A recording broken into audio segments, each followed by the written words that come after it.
The Football Show on Off the Ball. With Sky. Watch Premier League, Women's Super League, EFL, Scottish Premiership and much more live on Sky Sports. I'm prepared to do anything I can to play for my country again. Do it then. What about your start to the game? It wasn't bad, was it?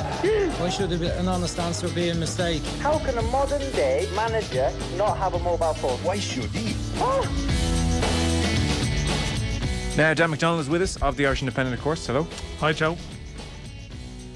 So, Champions League evening is progressing. Liverpool haven't made the breakthrough at home to Inter just yet. They did have a goal disallowed, a Virgil van Dijk header, but they are, of course, 2-0 up from the first leg, and Bayern Munich 4-0 up against Salzburg. So, Robert Lewandowski has taken control of this tie. Penalty in the 12th minute, penalty in the 21st minute. His hat-trick, not a penalty, 23rd minute, and Serge Gnabry making a 4-0 on 31 minutes. So this sense of, it was 1-0 in Salzburg. Suspense. You don't get enough suspense at a certain stage of the Champions League. I mean, you do with certain ties, like, I got Madrid and Not tonight, PSG, but just not. What's the over or under on sort of how many ties like that you get in the round of 16? It's a low, isn't it? The only suspense last night was how bad would it get for Frank Lampard and Everton. It got quite bad. I think, yeah, but the thing is, did you feel that would be the case at the start of it tonight? I couldn't believe the score when I saw it. No, I didn't think it'd be 5-0. No, I would have expected if I was sitting here last night, you'd expect Spurs to win, but just the scale of it. Well, Everton against Manchester City at Goodison played with a real energy. And you thought to yourself, okay, well, Lampard's after getting something going here in this squad, and he'll go away from home against Spurs and set up with a certain pragmatism. And Pat Nevin was on last night. People would have heard him saying he was watching the game, and when he saw Everton start with a 4-1-4-1, he thought, you're looking very vulnerable in that area of the pitch there in front of your centre halves. I'd go to a 4-2-3-1 pretty quickly, Frank. Yeah. And it was another 50 minutes before that dawned on Lampard. Now, we are talking here about a manager who hasn't done anything especially eye-catching. He did fine at Derby. I think what he's done there has been overstated. And Chelsea, I initially thought he was doing well and bringing through the youngsters and getting a certain ethos or excitement. There's no doubt that the transfer embargo, in a weird way, was probably a good thing for him, because it gave him time to get into that job without sort of the transfer market. Yeah. And then as a result, it probably gave him a little bit more credit in the bank and understanding. Well, it dampened expectations because it was, here's poor Lampard having to deal with the loss of Hazard. Nobody's come in. But it turns out quite a few of the players were still quite good. Maybe Champions League winning quality, it turns out. To be fair to him, he could spot that Mount was a player worth investing in, that's fine, and he gave Tammy Abrams a chance, and that's fine as well. But then things did start to look really unbalanced. Like, you were watching Chelsea in his last month or two, and even I was starting to think, there's major surgery needed in this squad. It's all out of sync. Nothing's quite working. I remember Kante on the right wing one day, and I was thinking, this is a real mess. And Tuchel came in, and in his first game, he saw exactly how this squad could work, and they went on and won the Champions League. So that now changes how we have to view the job Lampard had done at Chelsea. And lo and behold, Everton, in a fight for their lives, suddenly come along and give him the job. And we were saying in the news round, if that 5-0 had happened 18 months into his tenure, he's looking at it being like a sackable performance. Oh yeah. And so it's very, very worrying that they're so open, so leaky, and lacked any kind of pragmatism away from home. And they're going to need lots of pragmatism over the coming weeks. I'm not sure how many games he is into the Everton job now, but like, as I was saying in the news round as well, I mean, if Jesse Marsh had presided over, if Leeds get done over at an equivalent number of games, like, 6-7 games, whatever it is in, I don't know, is it more, maybe cup games and stuff, it would be like, this is a rabble. Like, as he said, who is this US soccer guy that's in charge here? You didn't like Lampard's post-match interview? No, I didn't. And I know that, like, again, as I said, I know there's a thing sometimes that it's almost at the stage where it's like just like fashionable to bash Lampard, because of how protected he can be by the English press sometimes. And sometimes, like, not all of his stuff is as cringe as you might think, But I didn't like the interview last night. No, I just thought every second sentence there was a clause that was very much like, well, it's not my fault, And okay, the emotion of a 5-0 defeat. You can understand it's easy to sit here and talk about that, but there was an element of, it was almost always like, this is going far worse than I thought. Where does this leave him if this goes really badly? And there has to be an element of almost self-preservation mode kicking in. I just felt, at some stage you have to accept some fault for the setup. You know, at some stage you have to say, is this just because of individual errors? Like, every goal is because of errors.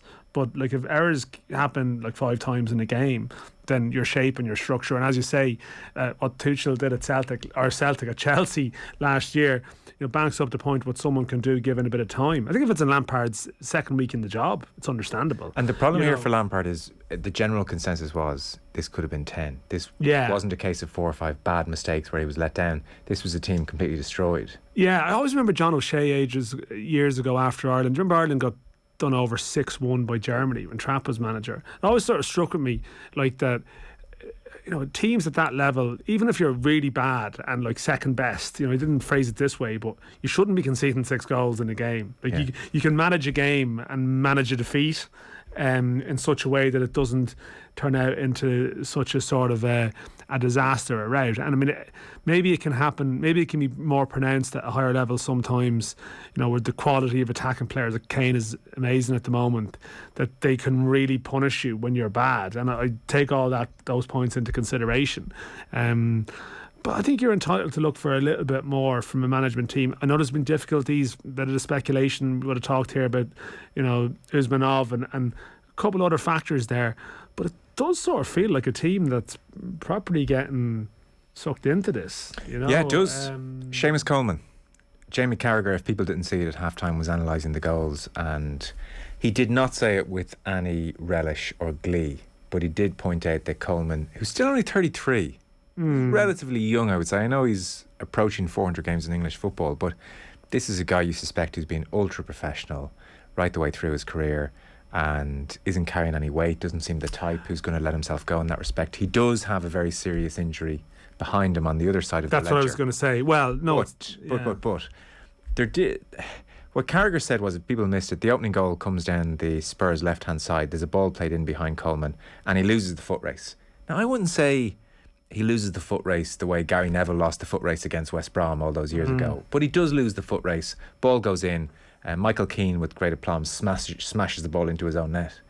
And Carragher made the point, well, look, this is happening far too often to Coleman. And actually, the fault here lies with Everton, that they haven't replaced Coleman at this stage, was his point. And he said he's been a great fullback. So again, it wasn't a disrespectful kind of comment. He almost said it with an understanding. Probably he understands what it's like to be a defender who's lost his pace. Like, a few things. Yeah, look, at 33... obviously his best days are behind him. It did occur to me though, and Carragher also made the point, he had no cover. So this is a move down the left hand side. There's very little pressure on the ball. Everton are relatively high up, and his central defender inside him is about 3 yards ahead of him, as opposed to 3 yards the other side of him on the cover. Now, most right backs could look very exposed in that kind of an environment. So, you know, there was a bit of a rush last night to say, well, Matt Doherty, Seamus Coleman, it's over. Yeah, and there's always a rush. I mean, look, they've actually played in the same team for Ireland a lot in the last while as well. That debate has sort of moved with on. With Coleman anyway. In the centre defence, Doherty, right? Yeah, and Coleman's been brilliant at times in the centre defence. Yeah, really no, good. he has. And I mean, the one thing, I know you referenced the serious injury there being the leg break, but the more pertinent issue here is Coleman's recurrent hamstring problems that he's had in the last 18 months. It's something he's spoken about. I looked at it last year before one of the around one of the Irish camps. I mean, the instances whereby he'd played twice in 3-4 days in the previous year, I think it had been a long time since he'd done that. And I remember Coleman being asked about it, and Kenny being asked about it, and he probably had to manage it a bit. Now, he did it in one or two of the international windows, but under Ancelotti at Everton, he would often play game on, game off, or sort of 2 out of every 3. So that, you know, for someone, when you think of Seamus Coleman's attributes, you do definitely think of mobility. You think of him overlapping. You think of him sort of, you know, playing with a certain pace and energy. And we've seen in the last couple of years, I think he probably has had to modify his game a bit. And maybe at times when he's in the right of the back 3, or on the right of the back 4, maybe one-on-one it can be a little bit harder for him if you're a small bit. You're not at the 100% capacity that you were in your pomp. But I don't know. I think there's a danger in rushing too quickly to apply an epitaph, certainly to his Irish career anyway. Yeah. Now, we're well stocked when it comes to centre halves. Yeah, but I think the point was made earlier. Like Coleman, yes, Kenny did leave him out for his first game against Bulgaria, and that's been mentioned like many hundreds of times since. But I think that was probably a mistake at that time, and it's one that I think it's been corrected subsequently. And I think you can see that, yeah, he's not going to be probably picked in every game, but he's going to still, I think, play him as much as he possibly can, because you are blessed in with centre halves, but you also have a lot of young players in the team, and there's no doubt that I think within that Irish team, you're waiting for sort of more leaders to emerge, you know, and Coleman's presence is definitely a positive for them. Well, a quote from Ancelotti, who, as you've explained there, had the experience to manage a player in Coleman's position. Ancelotti in March of 21: "It's important for a manager to have in his squad a player who is setting the standards really high. Seamus is an example for the others. In this sense, he's the same as John Terry, Maldini, Sergio Ramos, all great models for their teammates." And that is the other aspect to Coleman here. That is why I have no problem. If Coleman is still in the squad at 36, 37.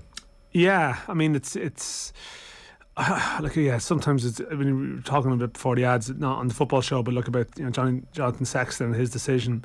Like, you think about it, like, Coleman wants to get to another tournament for Ireland, absolutely. And, you know, someone in his age bracket missing out Qatar would really have hurt them, you know, because you fast forward to Euro 2024, where you hope Ireland are going to be in there, and that is the year that he's going to turn 36, you know, so it might seem a long way away at the moment. But he is someone who, like, he is the club captain with Everton, and he's like the squad captain with Ireland as well as like the team captain. That he came to the tour last summer when he was injured and never had any chance of playing, but he still came away at the end of season camp that other people sometimes moan about going on. So he's very much an important figure. So I think there's two different debates here. I don't think his standing in Ireland is under any doubt, any doubt at all. His Everton standing is certainly. It's a delicate one, you know, because you sense he's someone who's there for life, and he's regarded that way at the club. They have the guy from Rangers, the Pat Nevin reference, Patterson, and I would have thought it's no longer a story when he's dropped for Everton by for a particular game, but it does seem like he's been involved quite a lot of late, and maybe, I don't know, maybe they just have to manage things a bit. Nathan Patterson's still 20, so he may not be quite ready either for that position. On the other hand, Matt Doherty. It's great to see it. Yeah. Back. I mean, he's popping up in midfield, playing through balls for Harry Kane, dinking them over the top, and he roving down the right hand side. He looked fit. This was the first time in a long time I thought he looked fit. When he played for Ireland most recently, I didn't think he was in good shape. I was watching him very closely, and physically he looked fine, but I felt like he was working very, very hard, which would be understandable given how little football he had played. But I thought last night he was running at will and it wasn't hurting him, and he was enjoying the whole experience, and it was a very impressive performance. Yeah, I seem to recall around those Ireland camps he was troubled by some issue, but he pretty much played all the time for Kenny in the autumn, and he sort of went to the well. And I saw Kenny went out of his way to praise him wherever he could. See, Doherty's again, the levels of the Ireland squad at the moment are such that unfortunately there's a small number of Premier League players and a high enough volume of Championship and more League One players than have been there in sort of almost ever before, you know, in League One and its current guys. So I think Doherty's been really good for Ireland, but then you're looking at this going, well, is he really good because he's maybe surrounded by players who operate at a lower level, and then you see him playing with Spurs and he's maybe paddled a bit at times and you're thinking, yeah, he's just not. But I don't know, I think Doherty, some of his Irish performances in the last year have been excellent. You can see he's a really good footballer, and to me it just looked like he just got caught in that Spurs. Was he ever truly wanted there by anyone desperately to the point that he was quickly cast aside? I think that's a touch generous to Doherty, because Mourinho signed him, and Mourinho, I think, was happy to have him there and was an admirer of him. And early on, you might remember there were a couple of games. Mendes client though, wasn't he? You know, but hang on a sec though. Early on, he signed, and I think what would have surprised Mourinho is that Doherty's ability to fit into a back four. No, that's true. That was more, and he was caught in some very odd positions. And even Gary Neville I remember watching the game, was saying, "Oh, what is Matt Doherty doing here? And Doherty, to his credit, came out and said, actually, this reintegration into a back four has been very, very different to what I've been used to, and I was so well drilled at Wolves, and this is a high level. And I think he lost his confidence. And then there were a couple of big games where Mourinho did put him back in. Liverpool at home, and he was at fault for 2 of the goals, and you could see Mourinho screaming at him from the sideline. I remember, yeah. So he didn't play well in that period. And then when Nuno arrived, you kind of thought to yourself, well, okay, I mean, you can Mendes all you want, or you can talk about who didn't want him. We know for a fact Nuno Espirito Santo and Matt Doherty is a good team. And there was something going on there where he didn't like what Doherty was offering. And so he has been, to an extent here, lucky that Conte is a manager who really enjoys a back five. Matt Doherty, this is right in my wheelhouse. It's taken him a little while, but this is the first time he has started consecutive league games since Mourinho was in charge. And in those league games, Spurs have scored 9 goals without reply, crucially, and he has scored 1 and set up 3. So I feel this is the first time in his entire Spurs career he's played up to his Wolves level. Yeah, no, I do agree with that. I mean, most of that, like, I think the chat when he went to Spurs initially, though, and maybe to explain my point previously, like, there was a sense that Wolves, like, that Nuno at Wolves at the time wasn't distraught to lose him. There was a sense that it had reached its natural evolution at Wolves. We'll try something different, which probably explains to some degree why when Nuno coming into Spurs actually wasn't the best news you thought it might be. And to the point then, this has been touched on, I think Jack Pitt-Brook might have written about this today, I think, in The Athletic, just that, and this was widely reported, but he just phrased it quite well about how Doherty in January had the rejection to a degree of, like, he was offered back to Wolves and they didn't seem keen on taking him back, so you're not having a great time at your new club, and then the place where you were previously excellent, they weren't sure about having you back. So there was, but I think what I'm saying about did anyone ever really want him, it just seemed like it was a case that he was a signing, but he was quickly expendable. It wasn't like someone had sort of really hung their hat on him and said, well, he's my guy. It didn't I know you're saying Mourinho gave him chances, but there was an equation with other players there, and it just seemed to be sort of chopping and changing a lot, and that explains. Spurs were in the have been in the Europa League and he's or the Conference League even, and it just seems to be sort of rotating constantly. But Emerson this year, and he'd lost that battle, but it does seem like Conte is the one, and maybe it's just more so that he's developing a particular style. He's decided, I want to play with wing backs, and has just logically said, well, this is someone who can play wing back very, very well. And he's given them that little bit of, I don't know if is it belief or is it just... I would also say structure. Like Matt Doherty, when he complained famously about Roy Keane and Martin O'Neill, it was a case of they don't tell us what to do. Like there's no plan here. Yeah. And what Wolves certainly had when they were cooking under Nuno was a very clear plan. Like all the movements were choreographed. Doherty knew what his job was. Neves had just sprayed the ball out to him, and like there was a sort of a... Yes, exactly. There was a pattern to their play which was unmistakable. What is Conte if not militant when it comes to patterns of play and positioning? And I think Doherty thrives in that. I think he can take that information on board. Yeah, I don't think like Doherty's style, like he has this, it's deceptive at times that he has this sort of gait or something that looks very casual. Yeah. I think that when you're not playing particularly well, or if you're having a bad game, it looks worse. Yeah, true. But also then when you're having a good game, it looks brilliant, because you're like, who is this guy sort of casually sauntering around playing these through balls? Like he has this just great ability to make things look easy, but also it's obvious this isn't an easy thing to do. And I just think there's just a great.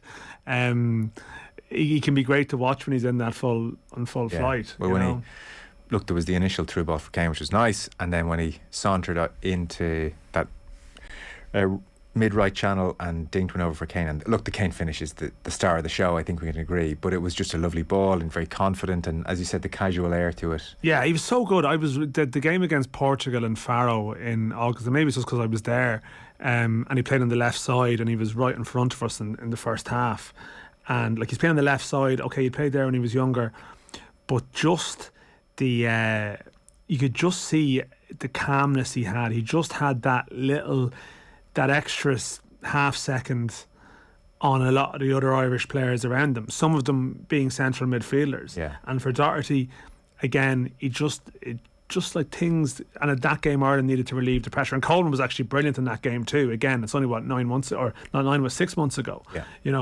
they just totally, at a time when the team needed to absorb some pressure and just get it to Doherty, and he very rarely wasted it. Like, I just thought he was superb. Yeah. And you're right, he was basically done. That, like, you know, he actually faded late in that game.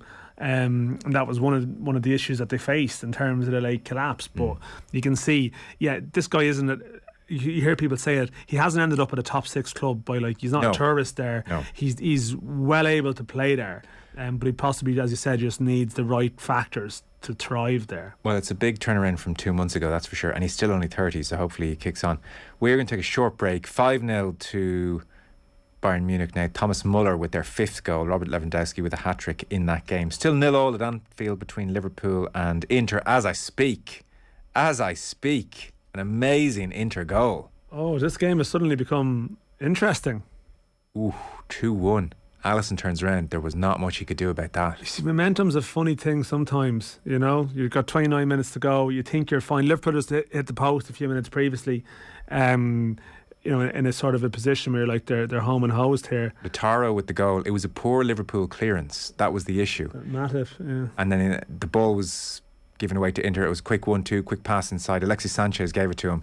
And so he's just outside the area. The ball is bouncing in front of him and then settles down. And it's not actually the cleanest of connections. He swipes so much across it that it curves. It's right-footed shot from the left-hand side of the area. He swipes so much across it that it goes... It's clean enough for me, Joe, to left be honest. to right into the top corner. Well, he deliberately cuts across it, to be fair. Yeah. There's a touch of toe in there. There's a touch of toe. It was getting away from him, I'm telling you. There was a touch of toe. People can't see this. I just want to clarify Joe's wrong. His description of this goal. I mean, I think that was a great strike, no? Yeah, it is. It is just touch of toe. He's toe bogged it. See, the ball's running away from him as such. He didn't get it as clean as he was hoping, but he was definitely intending to cut across it like that. Right, it's a goal anyway. We can agree on a goal. Sorry, it's a good goal, but it's game on. More great goal. Let's not get bogged down. It's not a golf swing. Let's get bogged down in the. Sorry if I feel the off the ball listeners want a certain technical analysis. Yeah, they can appreciate it. Look, I'm speaking to those out there who understand. Dan just saw him swing a foot at it. It's okay. Yeah. You listen. You speak to those listeners, Joe. 1-0, as you said. Atmosphere suddenly changed. 2-1. Things get a bit nervy now. 63 minutes on the clock.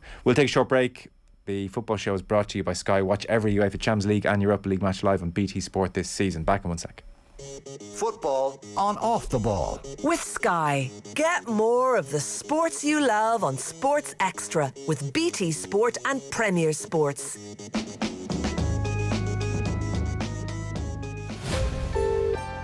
Hello. Hello. So far on News Talk's cash machine, 13,128 and 59 cents. we've given away over €500,000. 21,456 cents. That's right. 36,753 euros. Over €500,000. It's the right answer. Congratulations. Thank you, Barry. And now it's your chance to win. Paddy, congratulations. Stay tuned to find out how you can enter. We are so delighted for you. News Talk's cash machine. Thanks so much. You made my day. There's a holiday for everyone at Sunway, with great value deals to hundreds of destinations and peace of mind protection from one of Ireland's most trusted holiday companies. What are you waiting for? Sunway, your holiday, your way. Have you downloaded the LiveScore app yet? If not, you're missing out on more live UEFA Champions League action than anywhere else. And whether you're watching on your phone or tablet or casting direct to your TV, the free LiveScore app gives you even more ways to watch. LiveScore, the new home of the UEFA Champions League. It's more than a score. Download the app and watch Man City Sporting and Real Madrid PSG for free. And every minute of every UEFA Champions League game this season. Registered Republic of Ireland users only. Toby, breakfast time. Toby's been with me through so much. My husband's illness, and then when he passed away, he's part of the family. I used to worry what would happen, Toby, when I'm no longer around. Then I heard about the Dogs Trust Canine Care card. It's completely free, and having one means if I pass away, Dogs Trust will be there to take care of Toby. They'll look after him until they can match him with the perfect forever home. Knowing that Toby will be cared for when I'm gone has given me real peace of mind. If you'd like the peace of mind that comes with a Dogs Trust Canine Care card, you can sign up today. It's completely free, and if anything should happen to you, your best friend will be well looked after. Just visit dogstrust.ie/radio for more information on how to apply for your canine care card. That's dogstrust.ie/radio. I know Toby's glad I did. Aren't you, boy? Your chance to win big. News Talk's cash machine. Well, there was another winner of the cash machine today, so we've now paid out over €450,000 so far this year. You can add to that figure tonight. The new figure for tomorrow is €9,947.61. To enter, simply remember that amount. Text the word play to 57599. Get your entry in before 3 o'clock tomorrow. Answer Barry's call within 5 rings. And tell us the exact amount in euro and cent to win the cash. The amount again is €9,947.61. Entries cost €2.50 plus your standard message rate. You have to be over 18 to enter. You are playing across the Go Loud network of stations, and full terms are on newstalk.com. Football on Off the Ball. With Sky, proud partner and supporter of the Republic of Ireland women's national football team. This is News Talk. So another development at Anfield, a red card for Inter just after they got it back to 2-1. Yeah, it's a second yellow for Alexis Sanchez. So just as it was getting interesting, I think it was a yellow card tackle. It was a sort of a late challenge. I think I've seen it sort of mentioned that he possibly got away with one earlier on as well. So there's no sense of sort of wild injustice here. Just watching it again here now. I mean, for a player on a yellow, I think he makes that sort of Sanchez, the minute he connects with the challenge, he sort of I don't know. This is the one with Fabinho. Yeah, his first one was a bad tackle on Thiago and was an orange. He got a yellow for it. Yeah. The second one, a touch unlucky. He just makes that hand gesture when he makes the foul as oh no. It's like he feels the contact and he knows straight away he's in trouble. Yeah, we were just watching Peter Walton was doing the BT Sport. He seemed to think he should have no complaints. That's the old referee's voice anyway. But a member of the Inter bench was sent off, so they clearly weren't happy with the whole situation. Well, 2-1 and I were 1-0 to Inter on the night at Anfield, but they're down to 10 men now. Frank O'Farrell, we should talk about, who passed away at the age of 94. The only Irishman to manage Manchester United. Born in Cork, Republic of Ireland international in the 1950s, just the 9 caps. He passed away in the south coast of England, his adopted home. He was a star player for West Ham Preston. He was an FA Cup winning manager with Leicester, and I suppose on the strength of that tenure, he was given the rather tricky job of succeeding Matt Busby, famously. I mean, I think Wilf McGuinness was in between, wasn't it? But Wilf McGuinness was there. Frank O'Farrell. I'd have to double check that. I thought it was Frank O'Farrell straight in. I'm trying to think. I thought it might have been Wilf McGuinness, but I could be wrong on that. Maybe it was Frank O'Farrell. Yeah, I'm pretty sure it was. There's a reference to Wilf McGuinness's struggles with the job somewhere else. Anyway, move on. Yeah. So in his first season, you've thrown me now. I'm 99% sure. Well, no, you've thrown me because I thought it was Wilf McGuinness that was in between the two. Yeah. He was an assistant, certainly, Wilf, to Frank O'Farrell for a time. Yeah. Mick will check that outside, rather than just proceeding without clarity. Frank O'Farrell? Yeah. There we go. Well, it makes sense, taking over from Fergie. Sorry, okay, I think we're potentially both right here in a way. Matt Busby came back after Wilf McGuinness, and then Frank O'Farrell took over. That right, Mick? Yes. So McGuinness was first in, and then Busby had his comeback. And then Frank O'Farrell. Okay. I actually thought where the Busby comeback might have come in later down the line. So yeah, about right. There we go. It's a happy conclusion. Because I was reading the reason I was talking about that, because I was reading a piece about O'Farrell where they spoke about how he suffered some of the problems that Wilf McGuinness did as regards Best and a few of the players. So well, that explains that. So O'Farrell in his first season finished 8th, which was so-so. Then things with George Best started to go off the rails a touch, and in his second season, so this is December, this is Christmas week when they're third from bottom, he gets the sack. This is 18 months into a 5-year deal, and he didn't feel great about the role Busby had around the club, certainly when he was manager. And for instance, when Best was going off the rails and put on the transfer list by O'Farrell, I was reading Aidan Fitzmaurice's piece today in the Irish Independent, Busby had a private meeting with Best. He was around. He had a bigger office. Bigger office, yeah. That's a detail. It's sort of quite significant, yeah. So he was off the ball back in 2009. Owen McDevitt was talking to him, and the main focus of that interview was his time in Iran, where he had a great time and did great things. But obviously Manchester United came up. So we'll just take a clip here just to give you a sense of O'Farrell. This is him speaking back in 2009, and he's asked here when things started to go wrong by Eoin McDevitt, especially with Busby, I suppose, around the club. I mean, he came to my house and offered me the job in Leicester, and he said that he admitted he'd sort of let things go a bit in the recent years, and he gave me a 5-year contract. And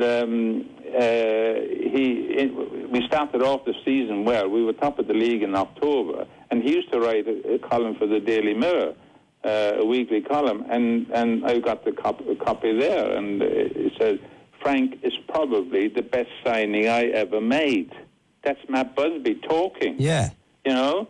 Now, 14 months on, I get sacked because the results, George has gone past his best. He's not always there.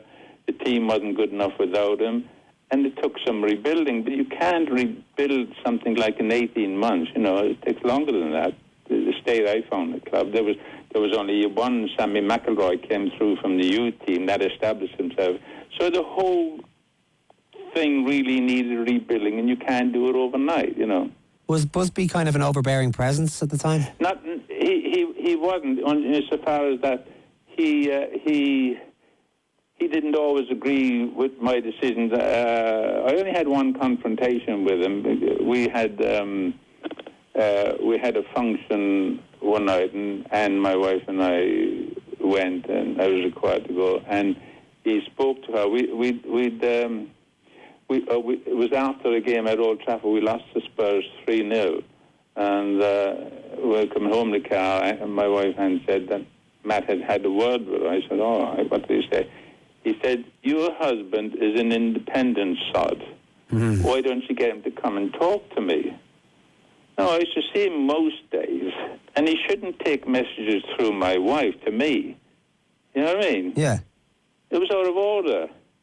And I saw him the next day, and I said, "Matt, you said to Anne that I was an independent sod, and I should come and talk to you. Here I am. What have you got to say?" He started finding fault with Martin Buchan, who eventually was one of the best signings the club ever made. He was there for a long time, a great player. And he was blaming him for for one of the Spurs goals on the Saturday. And I had to contradict him. He said he was at fault for the first. He said he's not playing all that well. I said, "No, he's not playing, but the team is not playing well, and it takes a while to settle in. He hasn't been here long, but he'll get better," which eventually he did, and he played for ages after that. And he said he was at fault for that first goal on Saturday. I said, "How did you make that out?" So he said, when Cyril Knowles played the ball up to Chivers up front, he jumped and David Sadler, he flicked the ball past David Sadler, and one of the midfield players of Spurs went through and scored a goal. So I said, "That's not how it happened, Matt." Now I'm contradicting the guys from Matt Busby. I ought, in truth, to be able to say it. I said, "This is what happened. Cyril Knowles played the ball up to the centre forward, who was being marked by Martin Buchan, and David Sadler was the covering centre back that time, and he should have been covering." He said, "I've got that wrong." I said, "Yes, you have, Matt." Yeah. So now to contradict Matt, that didn't go down very well with him, I'm sure. And I had dropped Bobby Charlton for the previous game. I don't think you should have dropped Bobby Charlton. Now he's interfering with my job now. When I recall that he said I'd let things go when he came to Leicester and offered me a job in my house in Leicester. Now he's interfering. And then you know why Bobby goes around sulking when he's dropped, because he's probably getting some comfort from Matt when he plays golf with him. Yeah, there we are. Eoin McDevitt talking to Frank O'Farrell. Amazing. You remember certain periods of your life very well, don't you? Yeah, I suppose how could you ever forget that when you're referred to as like whatever Franco failure or what it was for a period of time, like and you're sort of he didn't get to sort of equate it to the modern day scenario. He didn't get the David Moyes sort of shot at redemption or something. It was like he went and he had this amazing experience in Iran by the sounds of it, which is extraordinary. Managing a team in front of 120,000 people a couple of years before The political picture changed there significantly, like an amazing memory to bring around. But I think it was referenced subsequently. He had the chance, I think, to go back in at Newcastle and basically didn't go for it because his wife and family just couldn't face going into that sort of type of scenario again. So I think, of course, I think you'd probably bring that everywhere with you. You know, it was. He sort of referenced some of his interactions there, and reading up more on it today. I think like the day before he was sacked, it was a Bobby Charlton testimonial dinner, and O'Farrell had dropped Bobby Charlton again. A moaner. A moaner, yeah. Well done. I saw Aidan reference that in his piece. And but I think he went to a testimonial dinner the night before, so there's a picture of him with like his wife and Busby and Bobby Charlton and the chairman and like all their sort of other halves at this big grand event, all knowing, with the exception of O'Farrell, that, well, actually we're sacking this lad tomorrow. You know, so and as he mentioned there, some of Busby's way of doing business, the newspaper column, even suggestions around how his contract was handled and negotiated in such a way that was, you know, O'Farrell was losing out in a few quid, and Busby seemed to be aware of this. It doesn't paint Busby in the best light, you know. But then I suppose you always knew that someone with his sort of authority and his sort of looming presence over a club they weren't going to be Mr. Nice Guy all the time, and probably in their own way O'Farrell carried that around with him. Busby was having that classic struggling to let go, which, you know, sort of played a part in the club's subsequent turbulent history after he left. To something totally different, I want to get your take on what's happening on the Russian situation at the moment. So interestingly, just this evening I saw as much as the FIFA cast stuff, which we'll get to. The Premier League has suspended its broadcast deal with Russia following the situation in Ukraine. So the move is going to take effect immediately, meaning, for instance, all 4 matches on Thursday won't be shown in Russia anymore. The matter, reading here in a report, took only 15 minutes of a 4-hour meeting of all 20 clubs in London this afternoon. And they're also going to donate £1 million to support the people of Ukraine. Would they do it in China? Is that whataboutery gone mad? You know, who's the biggest? Is the Russian TV deal as high up there in the Premier League pecking order? You would like to think if China invades a country or a European country, you'd like to think so, yeah. Then they might do something, but we'll see. As for the wider situation on Russia, CAS confirmed the other day that the Russian FA have appealed FIFA's decision to ban Russian teams from competition. So CAS came out this afternoon and said our decision is going to take a few days' time. Now, one of the aspects here is that the Russian FA are both appealing the FIFA decision, but they're also appealing for a stay of execution in effect on the ban. So while you're reaching this more concrete decision, can we just have a suspension of FIFA's ban? And CAS said they're going through things in due course. So what has happened, it seems, just today, is that FIFA have removed Russia from 2022 World Cup qualification by effectively giving Poland a bye against Russia. So Poland due to play Russia, and then the winner of that game due to face the winners of Sweden and Czech Republic. FIFA have given Poland a bye, so Poland will play the winners of Sweden and Czech Republic.